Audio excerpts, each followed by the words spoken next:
All right, culinary adventurers, get ready, because today's deep dive, oh boy, it's going to take your cooking skills to a whole new level. Buckle up. We're going way beyond just flipping through a cookbook. Oh, yeah. We are exploring the world of English for cooking. That's right. And, you guys have shared some really incredible sources with us. Some amazing stuff. From podcasts to articles, and I can't wait to kind of dig in and uncover all the hidden gems they hold. I think what's so fascinating about these sources is that it's not just about, memorizing vocabulary. Right. They really delve into the cultural nuances and historical context behind culinary language, which I think you'll find really insightful. Oh, absolutely. And for instance, one of the podcasts, English for Cooking, following recipes, it had this amazing segment on the evolution of cooking terms, like, do you know that the word utensil has Latin roots and its meaning has transformed alongside cooking practices over centuries? It's true. It really makes you realize how much history we're wielding every time we pick up a whisk or a spatula. Precisely. And that historical perspective can really deepen our understanding of techniques as well, right? Yes. We often take instructions like simmer or boil for granted. Totally. But these sources really explore the subtle differences in their applications. Yeah. For example, one article pointed out that simmering with its gentler heat is often preferred for delicate sauces. Okay. To prevent them from breaking while boiling is better for achieving that rapid rolling boil that you need for pasta, for example. Oh, that's so interesting. I'm already starting to see familiar terms in a whole new light. Right. It's like realizing there's this whole world of nuance behind even the simplest instructions. Yeah. So what else really jumped out at you from the materials? Well, one thing that surprised me was this whole debate around seemingly straightforward techniques like folding ingredients. Oh, interesting. One source advocated for this gentle over and under motion, emphasizing the importance of preserving airiness, while another suggested using a specific type of spatula to achieve the perfect blend. It's fascinating how even experienced cooks can have different interpretations of these seemingly basic techniques. See, now that's where it gets really interesting for me, because now I'm thinking, well, which method is best? Right. Or does it depend on the dish? I'm already starting to formulate my own culinary experiments based on these sources. And that's exactly the kind of critical thinking these materials encourage. It's not about blindly following instructions. It's about understanding the why behind each step and adapting techniques to suit your own style and preferences. I love that it's like they're giving us permission to break the rules, but in an informed way. Exactly. So we've talked about vocabulary and techniques, but I'm also curious about that cultural exchange aspect that you mentioned earlier. What kind of insights did the sources offer on that front? One article highlighted the importance of understanding regional variations in culinary terminology. Oh. For example, what Americans might call cilantro is known as coriander in many other parts of the world. These seemingly small differences can lead to some confusion if you're following a recipe from a different culture. That reminds me of a time when I tried to make a Thai curry using a recipe from a British cookbook. Oh. And it called for fish sauce, which I dutifully added. Okay. But it turned out that the type of fish sauce commonly used in British cooking is quite different from that pungent fermented variety used in Southeast Asian cuisine. Let's just say the final dish wasn't quite what I had in mind. That's a perfect example of how cultural context is crucial in understanding culinary language. Yes. And it's not just about ingredients, it's also about cooking styles and flavor profiles. Right. For instance, one podcast discussed the concept of umami, a savory taste that's really prominent in Japanese cuisine. It made me realize that even if you translate a recipe perfectly, the final dish might not taste authentic without understanding those underlying flavor principles of that culture. That's so true. I'm starting to see how learning English for cooking, it's like unlocking the secret code to this whole world of culinary experiences. It really is. It's not just about following instructions. It's about understanding the cultural tapestry woven into each dish. And that understanding can really enrich our appreciation for different cultures. Food is such a powerful way to connect with people from all walks of life, and language is that key to unlocking those connections. I love that. Yeah. It's amazing how, diving deep into language can open up so many new perspectives on something as familiar as cooking. But I'm curious, beyond just expanding our culinary horizons, what other practical benefits did the sources highlight when it comes to learning English for cooking? Well, one thing that several sources emphasized was this huge boost in confidence that comes with mastering culinary language.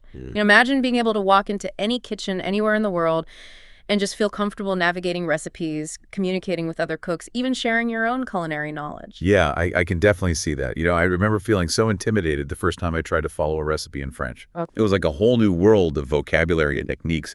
But as I gradually picked up more culinary English, I felt this growing sense of empowerment.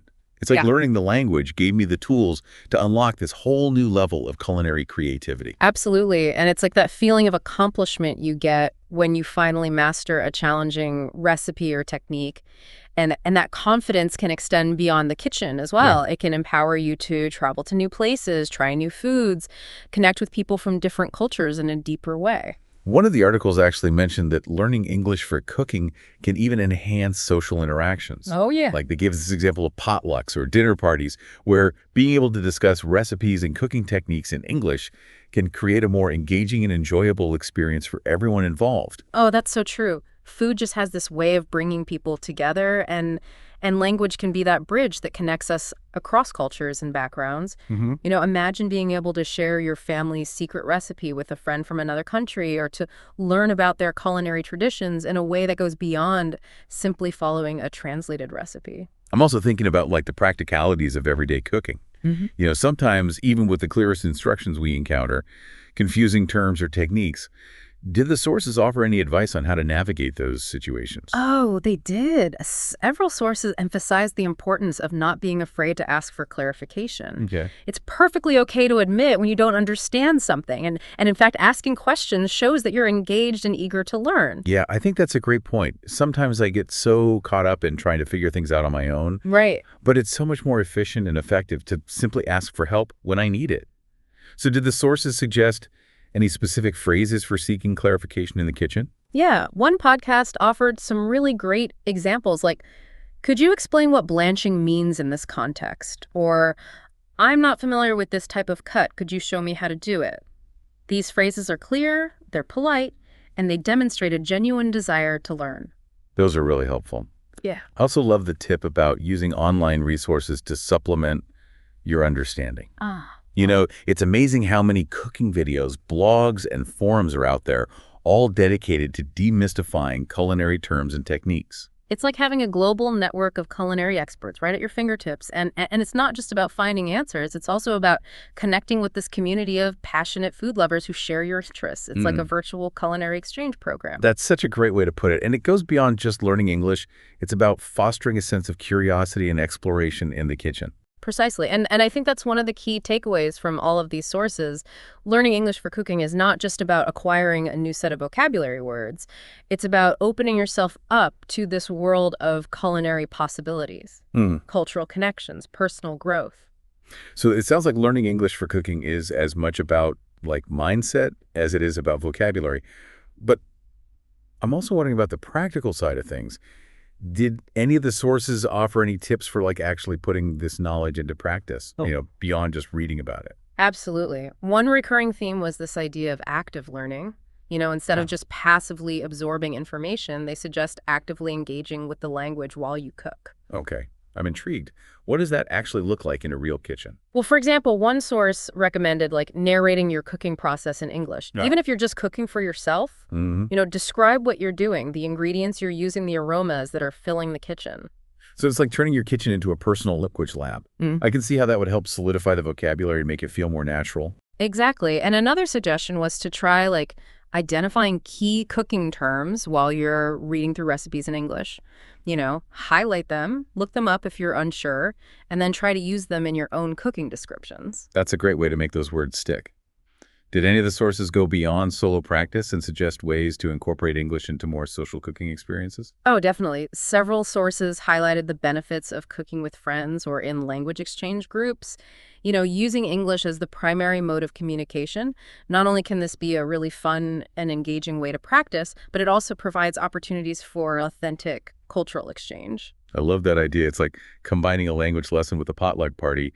Everyone benefits, and you end up with some delicious food in the process. Exactly. And if you're feeling ambitious, you could even try like challenging yourself to explain a recipe to someone who's never made it before using only English. Ooh. It's a great way to test your comprehension and communication skills. Okay, that's a challenge.